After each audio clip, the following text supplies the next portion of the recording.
So in today's video, two clinical cases I'm going to discuss from this book, K.D. Tripathi. So please watch till the end. So friends, let's discuss a case-based question. A man aged 45 years presented with gradual onset complaints of double vision, drooping eyelids, a difficulty in chewing food, weakness of limbs which associated by exercise. Her symptoms fluctuate in intensity over time and a provisional diagnosis of myasthenia gravis is made. So in my today's video, I am going to explain that is what is myasthenia gravis and why the patient has the following symptoms like drooping of eyelids, difficulty in chewing food, and also weakness of limbs which associated by exercise. So first of all, you have to understand, can a pharmacological test can be performed to diagnose or refuse the diagnosis, to confirm the diagnosis? Yes. And also B, in case the diagnosis is confirmed, can this disease be cured by medication? Yes. So first of all, that I am going to explain that is a normal function of that is acetylcholine. So see that, so this is a neuron and that this is a, so here acetylcholine. So first of all, that this neuron, that is acetylcholine, so here arrives in the neuron, basically in the dendrite of the cell body, and then it passes through the axon. So here see that this acetylcholine is traveling along the axon of the neuron, and then finally it comes in the axon terminal, and from this axon terminal that acetylcholine is released, and then that acetylcholine so here binds with its nicotinic receptor and also with its muscarinic receptor. And by binding with nicotinic receptor, it causes nicotinic action, and there is only one type of nicotinic action, basically that is a movement of skeletal muscles. And also acetylcholine binds with muscarinic receptor to cause muscarinic receptor actions. So now I am going to tell you in details what are the muscarinic receptor actions. See that this acetylcholine does the following actions by binding with muscarinic receptors. So first there is action on heart. So here that is it binds with M2 receptor, and by binding on M2 receptor it does this following actions, that it decreases the force of contraction, heart rate and velocity of heart conduction. So these are the effects. So all these are related to parasympathetic stimulations. Similarly, that is on stomach M1 receptor is present, and by binding on M1 receptor, that is acetylcholine, so it increases the gastric acid production. Now here on visceral smooth muscle, so here acetylcholine also does its action by binding on M3 receptor. So that this M3 receptor is present on eye, and it binds with the M3 receptor on eye to cause contraction of ciliary muscles. And second also, that is M3 receptor is present on the urinary bladder, and it binds to the M3 receptor present on the urinary bladder, first to cause contraction of detrusor muscle, and second to cause relaxation of internal ureterosphincter muscle. And both this, so here contraction and relaxation of the different muscles, so here lead to urination. And see that is now on GIT, so here it causes contraction of GIT muscles. Now here on salivary gland, so here it increases the secretion of saliva because it stimulates saliva release on salivary gland. Now here on lacrimal gland, so here it stimulates lacrimation, that means it increases tear production in eyes. So therefore that these are the, so here action of, so here acetylcholine, that is which is done by binding with the muscarinic receptor. And as I have already mentioned, that acetylcholine does the contraction of skeletal muscle by binding with nicotinic receptors. So these are the, so here normal phenomena. So once again I am going to tell you. So friends, if you can see that simply is the summary, that here acetylcholine, so here first travels along axon, and then so here that is acetylcholine also released from axon terminal, and this acetylcholine binds with muscarinic and nicotinic receptors to cause action. So you can relate with this. So here that acetylcholine first reaches the cell body of the neuron, and then it traverses, that is orange color, that it traverses along the axon of the neuron, and it is finally released from the axon terminal, and then it binds with muscarinic and nicotinic receptors to cause axons.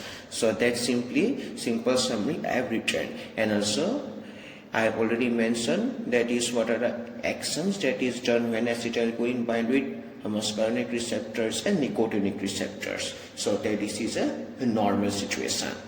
So friends, now let's discuss the case of myasthenia gravis. So what happens in myasthenia gravis? So now see that in the same diagram, that in case of myasthenia gravis, you can see that this portion that I have drawn, that is triangular portion, that all these are antibodies. So these are antibodies, and these antibodies, so here they are killing some of the acetylcholines, and these antibodies, they are also preventing the acetylcholine in binding with the nicotinic receptors. So simply you can see that in myasthenia gravis it is a disorder, or it is an autoimmune disorder where antibodies produce, and these antibodies, so here they destroy acetylcholine or they destroy the nicotinic receptor of acetylcholine. As a result, that this binding of acetylcholine with nicotinic receptor is not done, and all the nicotinic actions, so here not done. So especially movement of skeletal muscles is prevented. So therefore that I have written that in myasthenia gravis that it is an autoimmune disorder developed due to development of antibodies against the nicotinic receptors of acetylcholine, and that autoimmune disorder is known as myasthenia gravis. Also friends, that a very important point you have to remember, that in myasthenia gravis only nicotinic receptors of acetylcholine are affected, whereas muscarinic receptors, they are not affected. Very important point. And also very important point, you should know that you can see that in myasthenia gravis autoantibodies which form, that attack and destroy acetylcholine at nicotinic receptors. So therefore they are against acetylcholines. So therefore that is antibodies, they are also known as cholinesterases. That's all. So now I'm going to come in the case. So here question. So first of all I'm going to discuss that is why the patient has the following symptoms like drooping eyelids, difficulty in chewing, weakness of limbs. So first of all you should know that there is a muscle, that is levator palpebrae muscle. Levator palpebrae muscle is a skeletal muscle, and you should know that this levator palpebrae muscle, it causes the lifting of the upper eyelid. So that this upper eyelid is lifted upward. Why? Because of this levator palpebrae muscle, and this levator palpebrae muscle is a skeletal muscle. So therefore if the contraction of this levator palpebrae muscle has to be done, then this acetylcholine has to bind with the nicotinic receptors. But in myasthenia gravis, as I have already mentioned, that in myasthenia gravis, that is nicotinic receptors are affected because antibodies form against these nicotinic receptors. So therefore that this binding of acetylcholine with nicotinic receptors is not done, so the contraction of levator palpebrae muscle is not done. So it's simple, that is acetylcholine binds with the nicotinic receptor to cause contraction of levator palpebrae muscle. So it is a normal situation. But see that in case of myasthenia gravis, what happens is that is antibodies form against this, so here nicotinic receptors. So as a result, that this binding of acetylcholine with the nicotinic receptor is prevented. As a result, that this contraction of levator palpebrae muscle is also prevented. So therefore that is the contraction levator palpebrae muscle is prevented. So therefore the lifting of the upper eyelid is not done. So therefore the first symptom, drooping eyelids, occur. So therefore that I have written. See that weakness of levator palpebrae muscle is done as the binding of acetylcholine with the nicotinic receptor is prevented, and this weakness of levator palpebrae muscle leads to inability of the upper eyelid to move upward, and this causes drooping eyelids. So the first symptom, so the drooping eyelid. So now let's discuss about why the patient has difficulty in chewing. So first of all, that you should know that this chewing of food is done by muscles of mastication. And what are the muscles of mastication? So masseter muscle, temporalis muscle, and also lateral and medial pterygoid muscles. And due to this, chewing of food is done. So therefore that see that, so here binding of acetylcholine with nicotinic receptors, so here causes the muscular movement of the masticator muscles, which are masseter muscle, temporalis muscle, lateral pterygoid and medial pterygoid muscle. So again, so here that is acetylcholine binds to nicotinic receptors to cause movement of masticator muscles, and due to the movement of these masticator muscles, so here chewing is in my writing also that I have already explained. So here that is binding of acetylcholine receptors causes the movement of the masticator muscles, and as a result of this, so here chewing of food is done. So this is a normal situation. So once again, as I have already mentioned, that in case of, so here myasthenia gravis also, what happens is that here that this binding of acetylcholine with nicotinic receptor is prevented, and as a result, so here movement of this masticator muscle is prevented, so therefore that is chewing difficulty occurs. So therefore that I have written that so weakness of masticator muscles occurs then due to the binding of acetylcholine with nicotinic receptors is prevented, and this weakness of masticator muscles leads to chewing difficulty. So again that I mentioned, so therefore that due to this reason, so a patient has chewing difficulty, there is difficulty in chewing. So therefore two problems I've discussed. So here drooping of eyelids, why, and also so here chewing difficulty. And the last one, next one that I am going to discuss, so here weakness of limbs which is associated by exercise. So once again that see the normal, that is acetylcholine, so here binds with its nicotinic receptor to cause contraction of exercise muscles, and those exercise muscles are basically biceps brachii, triceps brachii and deltoid muscles. Now, so this is a normal situation. Now again, see in case of myasthenia gravis, what happens is that in case of myasthenia gravis, that this binding of acetylcholine with nicotinic receptor is again prevented.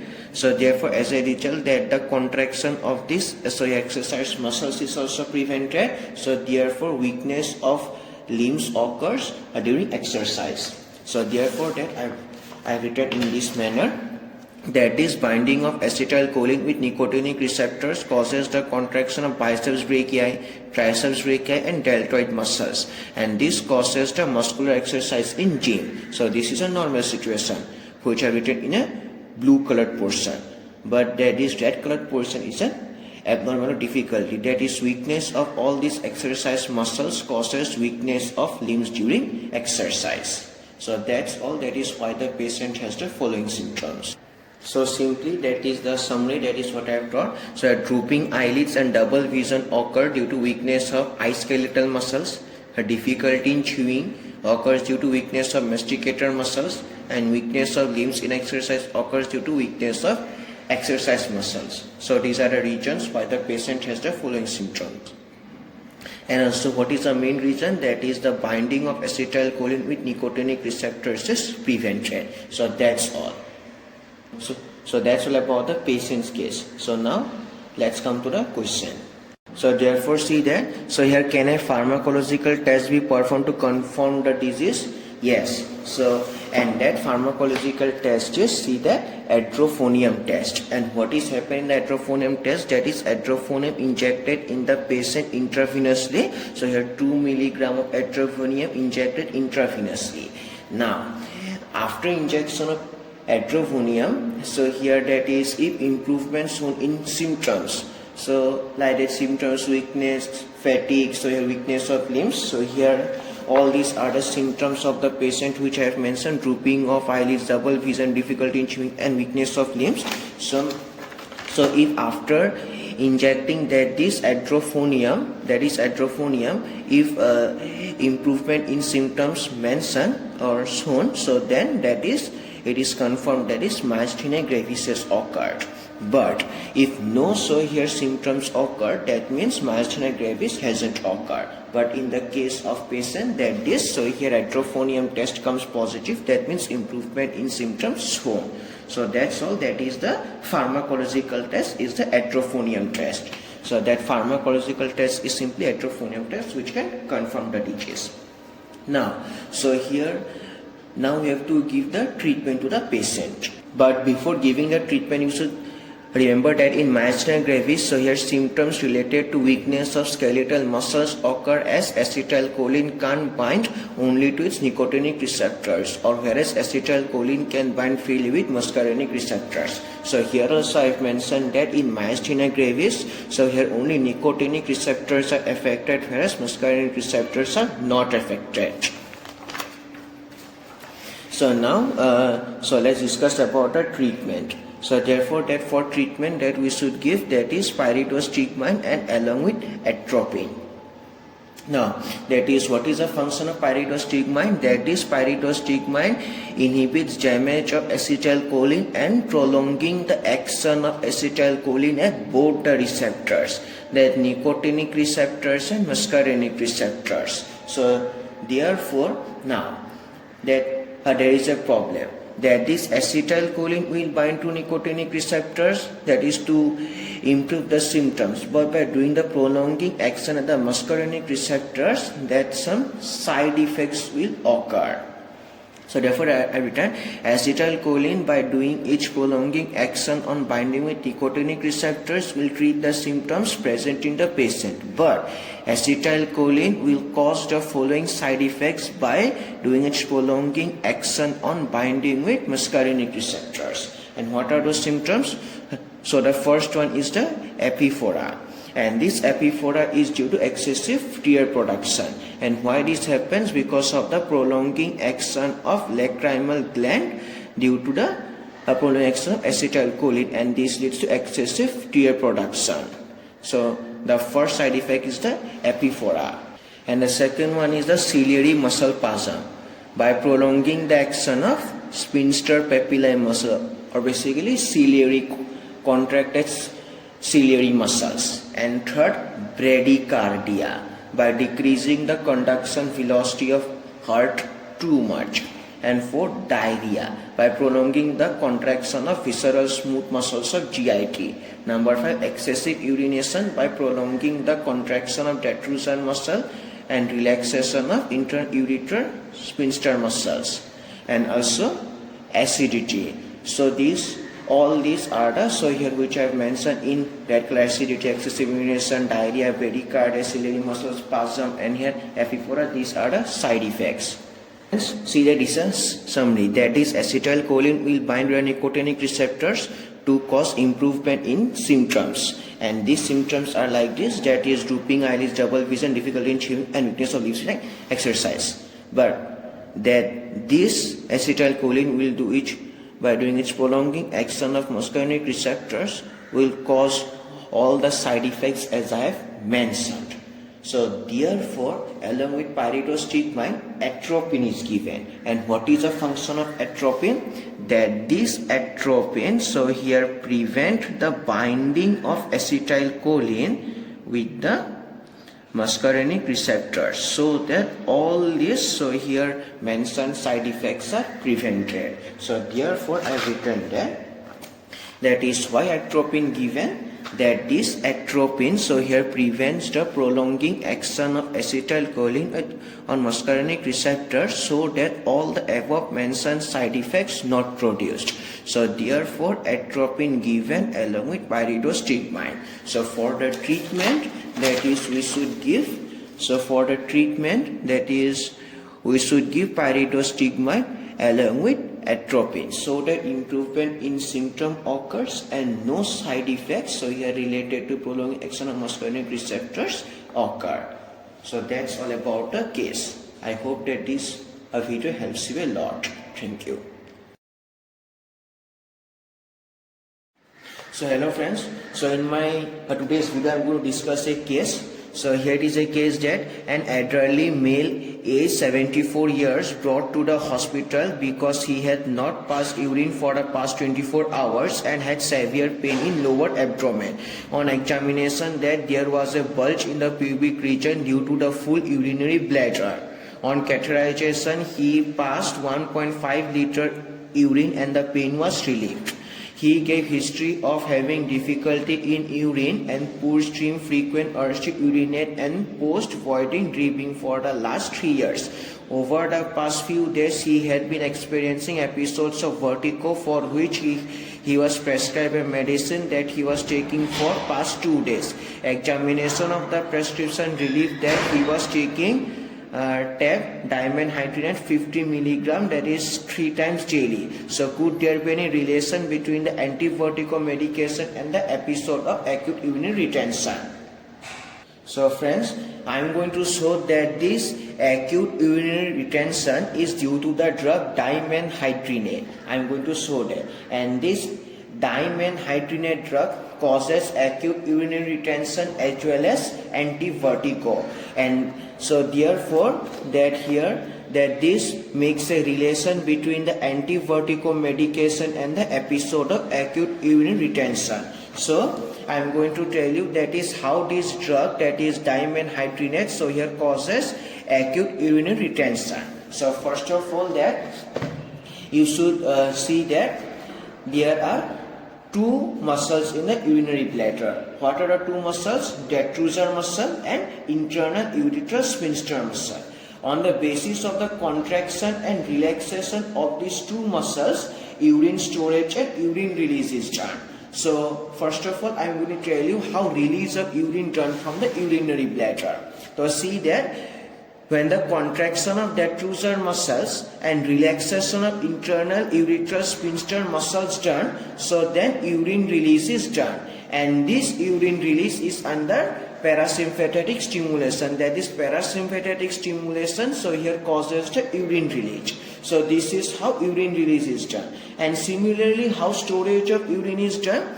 So for a storage of urine, so a relaxation of detrusor muscles done as well as contraction of internal ureteral sphincter muscles done. So this cause, so here storage of urine, and this urine storage is under sympathetic stimulation.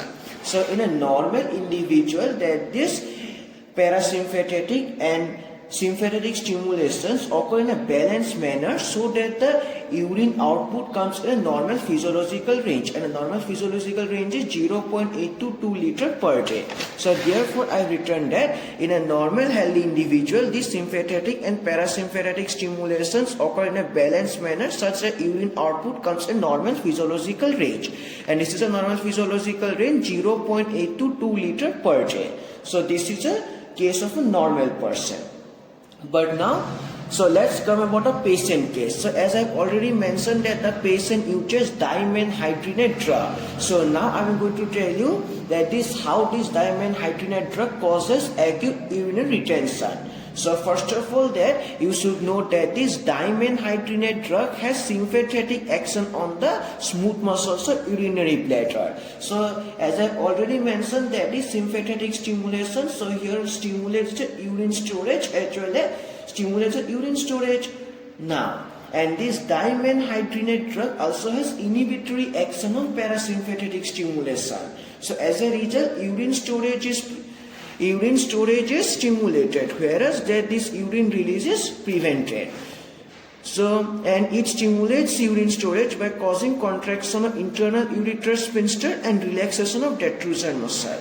And it inhibits the urine release by causing relaxation of internal ureteral sphincter muscle and contraction of detrusor muscle.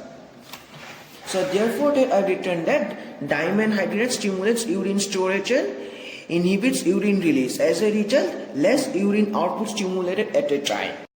So see that? So this is a case. Dimenhydrinate stimulates urine storage and inhibits urine release. As a result, urine storage increases and urine release decreases, so that this urine storage and urine release don't occur in a balanced manner. As a result, what happens? Urine output does not come in a normal physiological range. So therefore, that is to compensate that this mechanism or this situation, that is frequent urination occurs, so that the urine comes in a urine output comes in normal physiological range. And due to the drug, that this drug inhibits urine release, and therefore the patient has difficulty in urine. So again see the case. So see that on examination that there was a bulge in the pubic region due to the full urinary bladder, and that this full urinary bladder occurs due to acute urinary retention due to urine storage. Here I have written that.